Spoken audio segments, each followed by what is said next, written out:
Good morning, everyone, and thanks for tuning in for another episode of SmartFoxTV. Remember, if you do like our videos, please subscribe.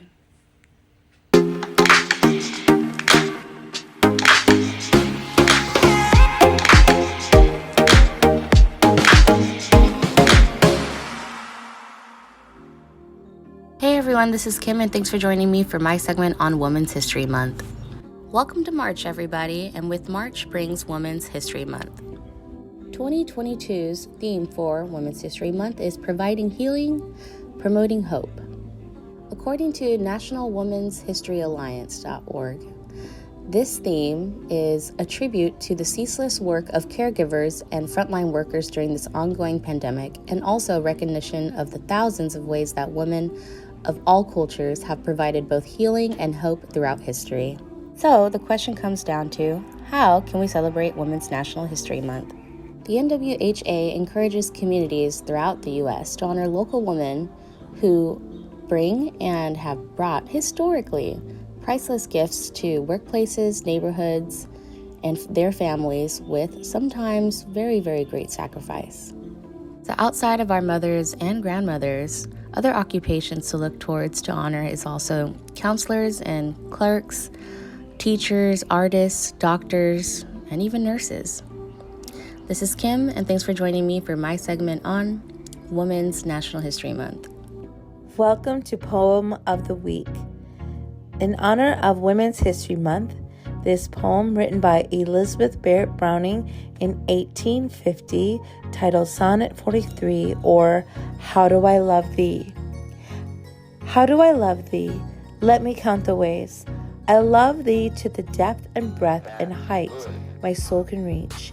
When feeling out of sight for the ends of being an ideal grace, I love thee to the level of every day's most quiet need.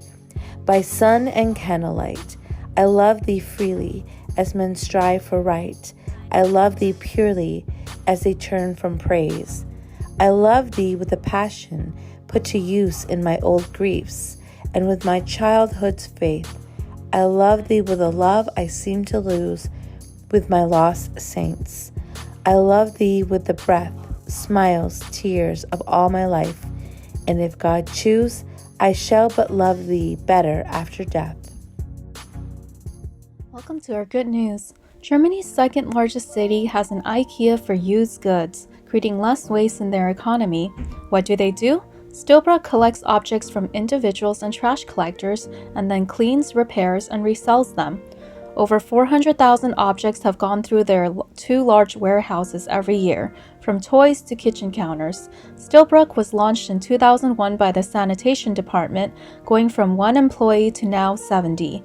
They began as a non-profit organization, but now bring in between $300,000 to $550,000 per year in profit. Stilbrook has technicians and craftsmen who fix up and beautify all furniture, and electronics come with a 1-year warranty. The warehouse is part of a movement to reduce waste, primarily helping consumers repair rather than replace items, as 70% who were surveyed shared. In the future, they plan to reproduce and open up more of these warehouses to reduce waste, even in small cities where the collected items can be fixed and sold in weekly flea markets. In another story, European ranchers were once not allowed to let their animals clear up underbrush in the forest, but now those rules are being bent as people have realized that they help prevent forest fires. Graze Life is a science effort to figure out what is the best way grazers can help the forests. They found that flatter or thinner forested areas are better for large herbivores. They've also found that smaller animals like goat and sheep were great for areas with no predators, where they can eat shrubs that the larger herbivores can't eat. Due to human alterations to European forests, they are no longer naturally sustainable. The mountains of Monteferru in Sardinia found themselves with a drought and no grazing animals, which led to huge brush fires. After the event, they asked for help in getting shepherds to bring their animals into the mountains and work on restoration, as this was Italy's worst wildfire in 40 years. Now, shepherds have a partnership with organizations who want to help the forest. And what better way to help the forest than with the people and animals who need it most? We hope you enjoyed today's good news. Welcome to Quote of the Week. This week's quote in celebration of Women's History Month is by Ruth Bader Ginsburg. Fight for the things that you care about, but do it in a way that will lead others to join you.